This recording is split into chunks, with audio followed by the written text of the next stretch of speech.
খোদার কসম তিনি জিজ্ঞেস করবে কিয়ামতের দিন, বান্দা মিন আইনা ইকতাসাবা ওয়া ফীমা আনফাকা।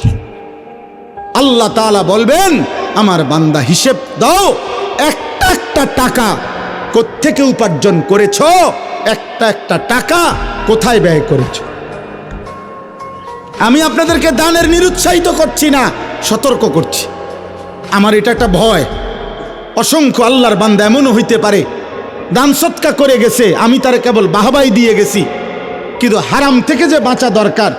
সুদের টাকা দান করলে যে কবুল হবে না, ঘুষের টাকা দান করলে কবুল হবে না, ওজনে কম দেওয়া টাকা দান করলে কবুল হবে না, 2 নম্বরই 6 নম্বরই টাকা দান করলে এটা কবুল হবে না, হবে না, হবে না, দৈন্তার নয় কান না। এ কথা যদি আপনারে আমি না বলি, হতে পারে আখেরাতে আমি আটকায়া যাব। ওই লোক বলবে আমি দিছিলাম, হুজুররা আমারে কিচ্ছু কয় নাই।